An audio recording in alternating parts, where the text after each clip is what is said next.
So you've come here for the truth. Well, we've got the truth and nothing but the truth. Here are your hosts, Robert A. Bianchi and David J. Bruno. Coach Austin Holman joins Nothing But the Truth with his game plan to success. Not only for future star players on the field, but a strategy for each person. Rise through his technique of discipline versus regret, and you could be the MVP of your own life on and off the field. Austin Holman is a celebrated football coach of Scotch Plains Fanwood High School and the track coach for Elizabeth in New Jersey. He is a pillar of his community, awarded for his excellence in coaching and fashioning players to be the best players they can be, always going the extra yard to reach their goals and, when possible, win. We began our conversation with core values, what makes Austin Holman who he is, and how he translates his values to young athletes on the playing field. Hey, thank you very much, Dave. I'm just as proud as you, and I'm very happy to be here, especially with Bob Bianchi and this Bianchi group, and and being on this program to tell my story and hopefully inspires others. And I'm really happy with what you guys are doing. I think it's an excellent way to showcase people in the community, coaches, athletes, everybody. Sure. I'd like to start off really from the values, the core values that you have. And I know Mr. and Mrs. Holman and the whole Holman family really instilled some core values into you that makes Austin Holman who he is. Can you tell our audience what those values are? Growing up in a house of being the youngest of four siblings, especially two older brothers, the first thing you got to learn is competition, and as well as being from a coaching family. My dad was a coach, and now my older brother is a coach, and my oldest brother was in the military where he was a gunnery sergeant. So competition and leadership has always been something kind of in our family, and even on my mother as well. My mom, she was a vice president of the company that she worked for. So leadership is one of the backbones of our family, and competition as well. So, just competing and trying to do your best has always been one of the backbones of the Holman family, and especially for me. Yeah, you mentioned your brother. Your brother Tarig is also a head football coach in the state, and you guys have gone head to head. You guys have been across the sidelines from each other, and it's funny because Mr. Holman's got a belt, right? The Holman Bowl belt, and the winner always gets the belt, and you get to bring it to the holidays. Let's talk about that rivalry with Tarig, and tell me how much it means to you and your family. Well, the rivalry just didn't start off of the last two football seasons. It's been going on since I was a little kid. But Tarik's a great influence on me and has always been. We finally got to be head coaches against each other. We've gone against each other as head coaches in track a couple of times, and when I was an assistant, we scrimmaged against each other. But there's nothing better than both of us being head coaches and going against each other on a Friday night. And I've gotten the best of them these last 2 years, and hopefully that continues. The belt's kind of an icing on the cake type of thing. My dad walks around with it all game long. He kind of looks like Vince McMahon while doing so. But it's just family and fun, and it just brings out I think the best in. It has brought out the best in my team. My kids have gotten very excited about it, and like I said, I'm fortunate and very happy to say that we kicked their butt the last 2 years. Hey, Coach, Bob Bianchi here. Thank you first for being on the show, but I want to ask you a serious question. I think you're in the most difficult position possible for a coach. And what I mean by that is that you want your team to win, You want to give them core values, but you also have to deal with parents. And parents today are very involved in the athletics and making sure that their kids are highlighted. And we also live in a culture where everyone gets the prize, even if they lose. Now, you talked about competition before. Tell us a little bit about how you navigate in terms of making sure that people realize that you got to work hard. Somebody wins, somebody loses, but don't be a victim, be a victor. How do you teach them to be resilient in an environment where they want to make everybody gets the trophy, Coach? Well, our main goal is always to win in any type of competition on that competition day. But winning is a byproduct of all the little things that we do. And one of the most important thing that we do, and even with the parents got to trust you. It starts with trust. If the parents can trust you and the players are trusting you, there's a lot of different things that you can do and accomplish from that. So building that trust, building a connection as well.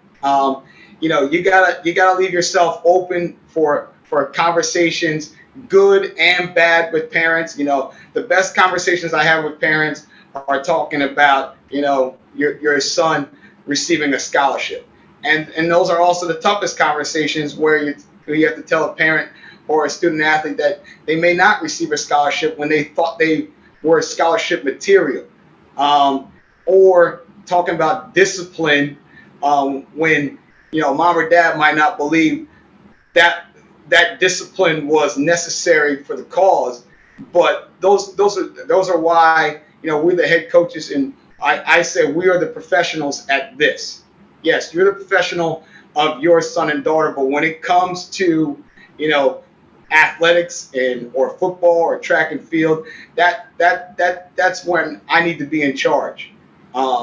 You have the reins to pull your son, but when he's under my watch, it's got to be my watch. But you just can't go in there and kind of pound that into a parent's head right away. There needs to be conversation. There needs to be trust, and that's the most important thing. If that parent trusts you, then you can do a lot of things. You can discipline their child by having a hard conversations with them, by sitting them, and sometimes even the good old-fashioned making them run some laps or some gassers or things like that when they need to be. But long as you are consistent with what you're doing, the parents, the player gain that trust, and then you can do a lot of different things with them. And that's what really brings out the best in yourself as a coach, yourself as a parent, and then ultimately the player. Dave, that reminds me, we always used to talk, and trial lawyers, Coach, not much different. You go into that arena, you prepare as much as you can, you fight it out, you kick, you punch, you claw, you do what you got to do, and there's going to be a winner and there's going to be a loser at the end. I'm curious, Dave, we always talked about this in the prosecutor's office or even here at the Bianchi Law Group about mindset and how important mindset is. I'm wondering if you have any comments to the coach or if the coach has any comments about how important is mindset to being a winner, even if you lose. Well, my mindset ultimately is to, I say I'm an influencer and I have a responsibility. My responsibility is to influence each and one of my athletes to be their absolute best. That's my job, and I take that as a major responsibility. From anything, from getting them better as an individual, from getting them better as a player, more respectful at home, in the community, in school. That is all part of it. And everything that I do from the second I show up, if I go there and I'm don't have my head up and my chest up and I'm not ready to work, they're not going to be ready to work. Mm. And that's what it comes down to. So, everything that I do is going to influence them, and I take that as a huge responsibility, because as a leader, the thing I always tell people, well, my definition of leadership is raise the level of intensity and performance of everyone. And that's not just the players, that's also the coaches, as my assistant coaches as well. If I'm not going to give it my best, why should I expect anybody else to, especially my assistant coaches? That translates a lot into the lives that they live, Coach. We only have about a half a minute left for an answer, but how much of what you do on the field translates to their life lessons for the rest of their life? Everything, because I always say there's two pains. There's the pain of discipline, and then there's the pain of regret. Which one after every action do you want to have? Do you want to be the one that's hurting to do all the right things? Because it hurts to be disciplined, but it hurts even more when you have to have the regret of not doing the discipline. Wow, that regret piece is amazing, Coach. Coach, Dave and myself were in the room when you talked about that discipline versus regret piece, and we both were like, oh, and we shook our heads up and down. I have a story like that when I was the county prosecutor, where I wanted to try a murder case, and everybody was telling me, don't do it, you're the head guy, what if you lose? They got very political about it. How would it look in the media? But I did it, and I picked my actual Dave Bruno as my trial partner. We both tried that case, and we won. But it wasn't about winning. It was about the quote we always had in the office about the man in the arena, that we're going to at least fight. And I didn't want to be in the cheap seats all the time. I wanted to roll my sleeves up, get in there, and do it. And I look back on it, Coach, and I would have regretted it. I love that word you use, for the rest of my life, if I were sitting here right now having caved into the fear. And there was a lot of pressure if I had caved in and I didn't do it. Talk to me a little bit more about the importance of discipline and regret as it translates in your mind to your students' whole life ahead of them. Well, I'll give you a quick example of myself. With the actions that were going on last summer, with the Black Lives Matter movement and whatnot, I felt I had to do something, and I woke up one night, in the middle of the night, and I just started writing down my thoughts on paper, and it ended up becoming a pretty nice piece. And I wrote a letter, and I showed it to all my players, coaches, and the administration over at Scotch Plains Fanwood, and it ended up being a really good thing. And I thought to myself, this is something I have to do. And if I didn't do that, I definitely would have been some regret there. And I thought about it a lot, and it was something that was very important. But with my players, I constantly tell them that, what do you want to do today? Is this something that are you going to attack today, or are you going to coast through today? Because if you're going to constantly coast through things, you're not going to get that reward that you really want. And every great player has had to make a huge decision. Do you want to do the things that all your friends are doing, or do you want to do the things that are right? And a question was brought to me: your best athletes are your best players. What kind of mindset do they have, and what that they have to have? And Coach Meyer, when I was in college, used to always say, he does everything right. You want to be that player that does everything right. It sounds very cliche, but if you are constantly trying your best to do everything right, most of the time things are going to work out for the best. And that's just that's that discipline versus regret right there. If you're just trying to do everything right and do it the right way. If a coach tells you to run 10 yards, you don't go 9.5, and that's kind of the mindset. You got to try your best to do everything right. Yeah, make no mistake about it. You have coached and mentored some athletes that have reached the highest levels of professional football. And some of those probably that come to mind, Austin, but instead of talking about the individual, let's talk about that work ethic that you have seen on the field, off the field, in the schools. Is there something that jumps out that could be a big takeaway for the audience to learn from those people that have excelled at the greatest level? The best athletes that I've been around, and they've all took it all in. They all took it all in to not just be an individual, but to be, a lot of them, they wanted to be team guys. They wanted to bring others along with them, because not everybody does it themselves. Now, I've had some great ones that were a little bit selfish at times as well. But the best ones were the ones that want to be the best teammate as well. And the new thing that I've always said to kids is don't do it by yourself. Bring somebody along with you. If you want to stay after and lift some more, if you want to stay after and watch film some more, bring somebody with you. And the best learn that and do that. And that's what makes you a better teammate, because eventually once you leave high school, it's very rarely that when you go to college, you're going to be the best player on that college team. And then from college, it's very rare, if you make it to the NFL or Olympics or whatever, that you're going to be the fastest or best player on that team. It's very rare. So the best thing to always be is the best teammate that you can possibly be. Because, being a leader doesn't always mean being the best player. Good point. Also, look, there are those that excel, and that there are some that get into trouble at this age.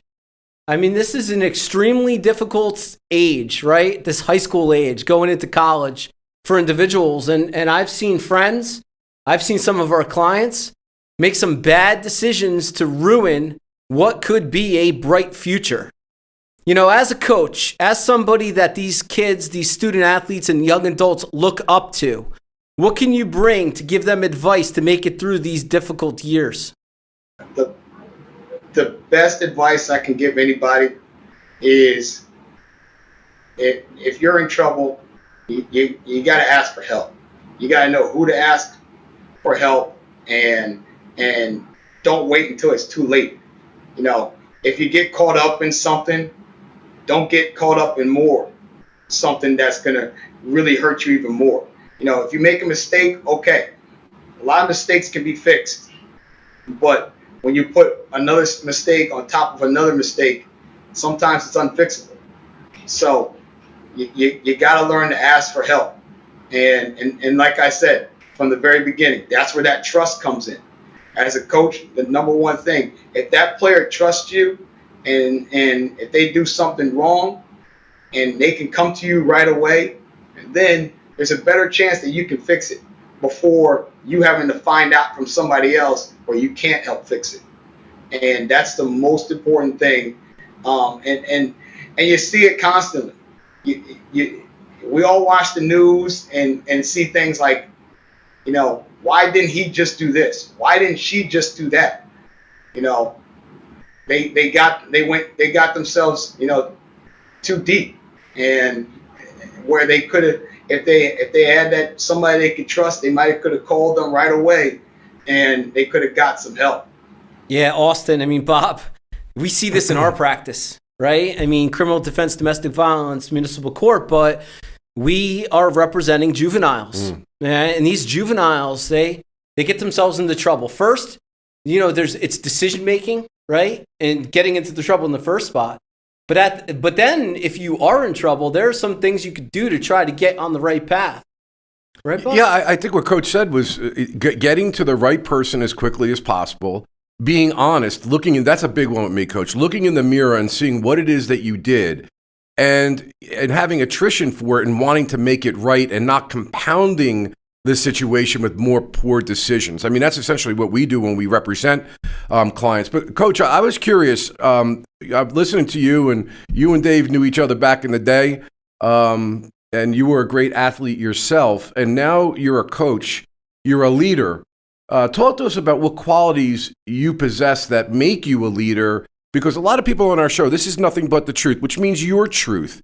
And people want to move into positions where they can lead. What qualities did you have that got you to where you are now? Like I said, the number one thing is building a connection. if you can build a connection with those players, and they can trust you, they'll do anything for you.